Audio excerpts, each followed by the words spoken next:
retrouve aujourd'hui pour un nouvel update lecture où, comme d'habitude maintenant, je vais vous présenter mes 3 derniers romans. En tout premier lieu, j'aimerais vous parler de Quelques minutes après minuit de Patrick Ness et paru aux éditions Gallimard Jeunesse. Personnellement, j'ai en ma possession la dernière édition qui a été illustrée par Jim Kay. Il faut savoir que Quelques minutes après minuit a été adapté au cinéma, mais je n'ai pas encore vu ce film, même si cela ne va pas tarder. C'est pour ça qu'en fait je n'ai pas lu l'intégralité du livre, puisque j'ai lu en fait l'histoire de Patrick Ness, mais que derrière cette histoire vous avez toute une interview en fait, on va dire, sur le making of du film, et ça j'attends de voir le film avant de le lire. De toute manière, ce qui nous importe vraiment ici, c'est le contenu roman de ce conte, le contenu qu'on retrouve de toutes les manières dans toutes les éditions.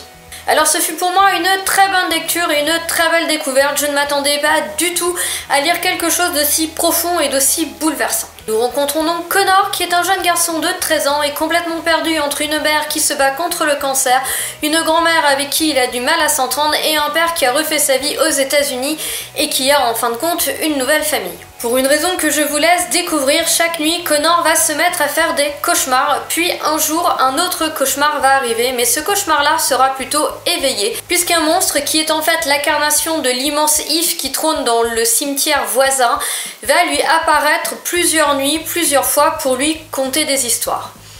Et en réalité, cet arbre va lui conter 3 histoires, et il exigera que la 4e vienne de Connor, que ce soit Connor qui lui raconte sa propre histoire, et surtout que ce soit Connor qui lui raconte sa propre vérité.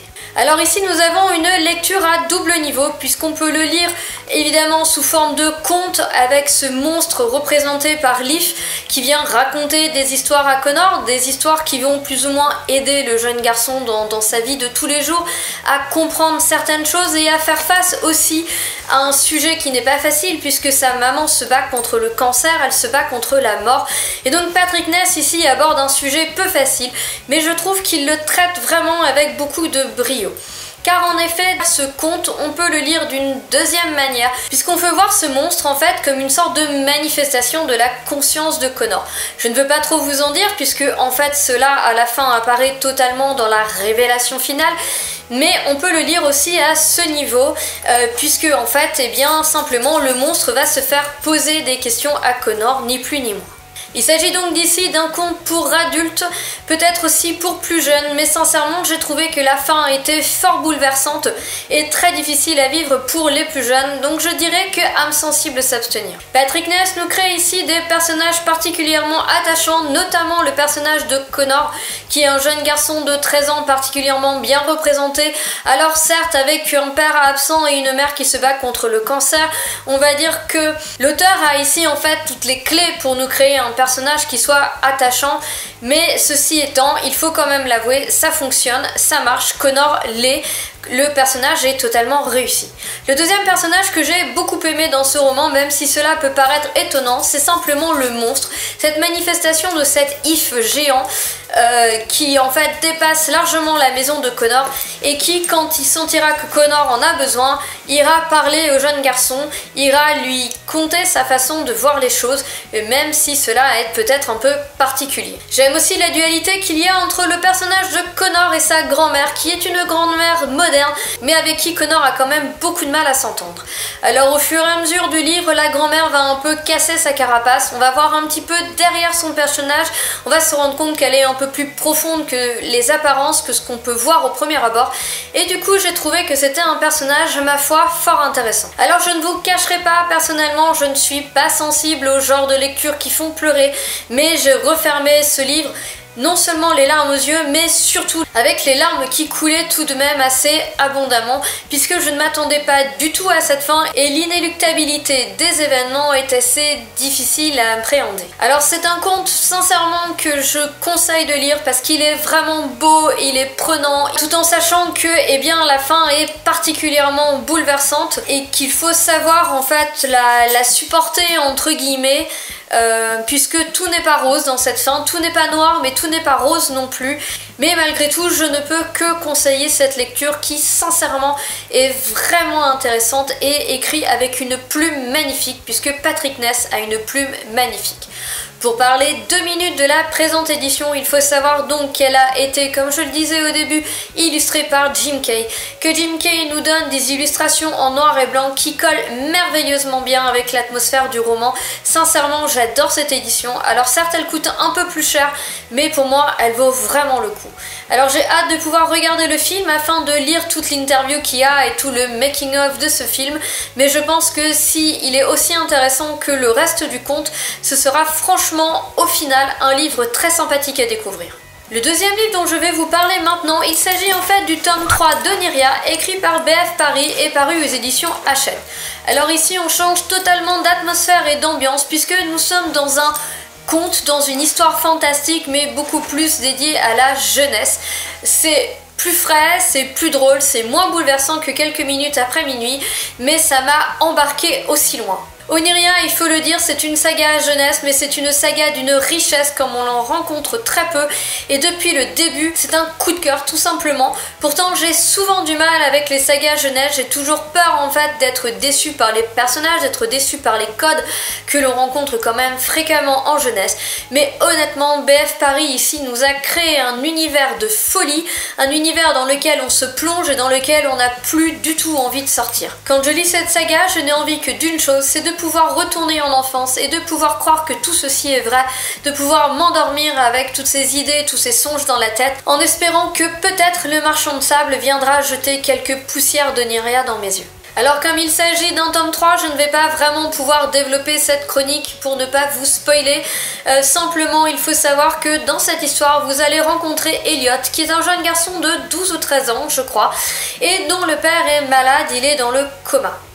Elliot va apprendre en fait qu'il existe un autre monde, le monde des rêves, qui s'appelle Onyria. La très grande majorité des humains ne connaissent pas ce monde et pourtant ils y vont chaque nuit, puisqu'en fait c'est là que vivent les rêves qu'ils créent, que ces rêves soient bons ou mauvais. Vous retrouvez donc à Onyria tous les cauchemars, tous les rêves, mais aussi les endroits les plus fous et les plus loufoques qu'il soit possible d'imaginer. Et croyez-moi, vu que l'auteur ne manque pas d'imagination, c'est un univers de dingue. Alors en plus de découvrir Onyria, Elliot va apprendre, je vous laisse découvrir comment, que pour sauver son père, il doit se rendre à Onyria, puisque en fait son père est plongé dans une sorte de sommeil artificiel et une part de lui-même, je vais pas trop vous en dire, mais je vais dire ça comme ça, une part de lui-même est en fait retenue à Onyria et c'est pour ça qu'il ne peut pas se réveiller et seul Elliot a le pouvoir, pourra le sauver. Donc cela fait 3 tomes que BF Paris m'emmène dans son univers et je dois dire que je suis toujours aussi conquise puisque en effet Elliot, en plus de devoir sauver son père, devra évidemment sauver Onyria. Les personnages que l'on rencontre ici sont totalement truculents, ils sont loufoques, ils sont frappadingues. Alors certes, ils rentrent un petit peu dans les moules de la jeunesse avec les personnages qui sont bons, les personnages qui sont...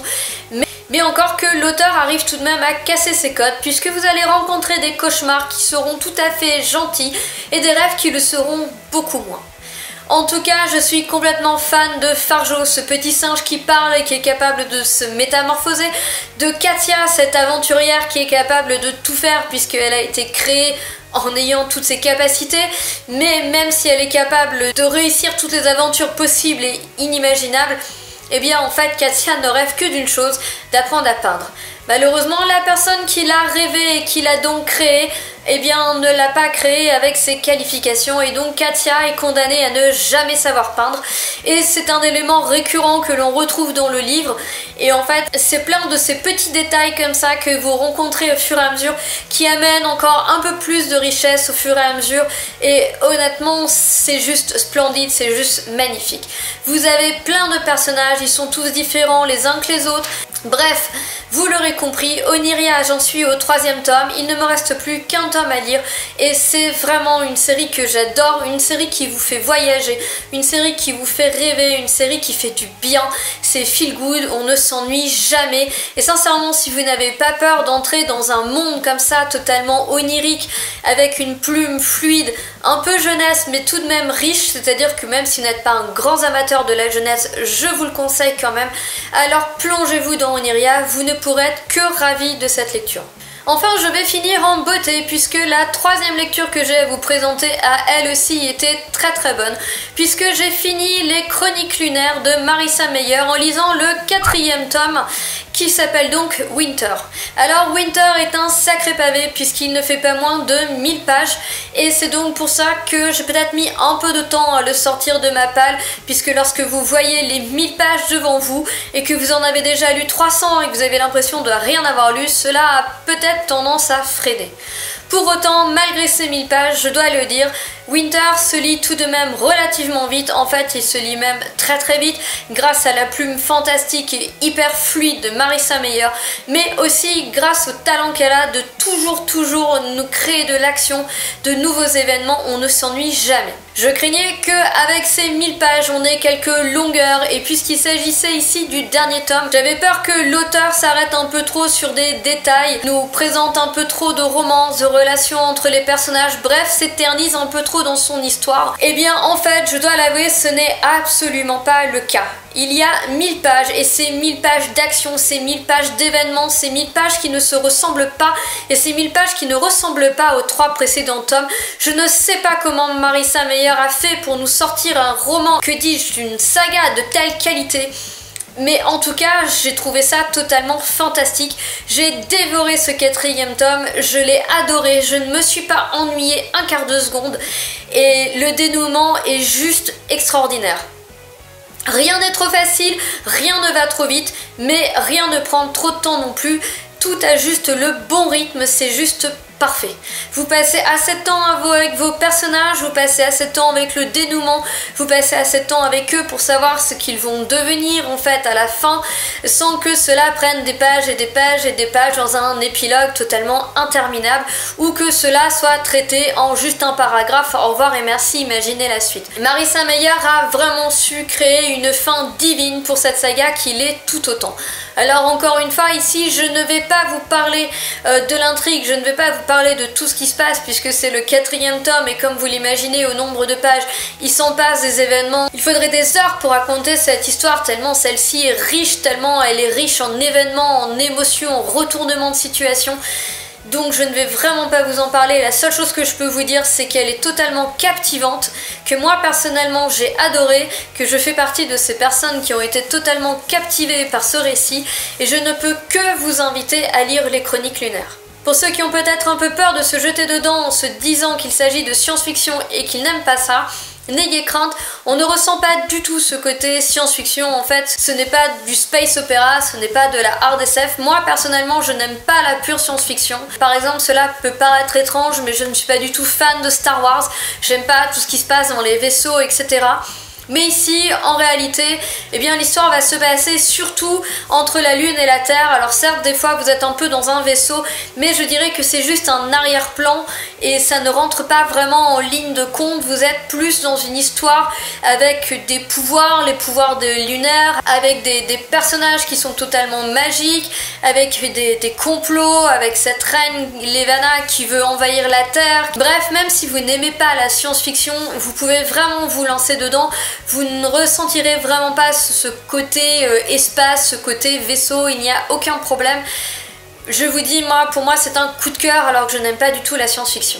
De la première page à la dernière page, j'ai totalement adoré et la fin est juste merveilleuse. Donc voilà, que vous dire d'autre que de vous lancer dans les Chroniques lunaires. Alors je sais, je vous présente 3 livres, sur les 3 livres je vous dis ça, mais c'est vrai qu'en ce moment j'enchaîne les bonnes lectures, j'ai pas d'avis mitigé, j'ai pas de mauvais avis et d'ailleurs c'est tant mieux, donc je ne peux que vous encourager à lire ces livres que moi personnellement j'ai totalement adoré. Alors c'est vrai, c'est un update lecture où ici je vous présente un conte pour adultes, mais ça reste un conte, une lecture jeunesse et une lecture young adulte, donc si vous n'êtes pas amateur, ce n'est peut-être pas fait pour vous, mais des fois ça vaut le coup de se lancer et je vais essayer pour la suite de me lire peut-être un contemporain, mais celui que je suis en train de lire en ce moment, et ben c'est un contemporain young adulte et peut-être 1 ou 2 thrillers pour présenter un petit peu plus de lecture adulte à ceux qui sont un peu plus friands de plumes et de lecture un petit peu plus soutenue entre guillemets. Mais moi j'avoue que j'ai vraiment besoin de me vider la tête, donc des fois bien le young adulte pour se vider la tête et s'évader, il n'y a rien de tel. Donc voilà, j'en ai fini avec ce nouvel update lecture. Je vous souhaite donc à tous une très bonne journée, de très bonne lecture et je vous dis à bientôt. Ciao, bye. Et putain de merde. Inéluctable. Inéluctabilité. L'inéluctabilité. Essayez, je vais le redire 50 fois celui-là. Et c'est inéluctable. Et l'inéluctabilité des événements.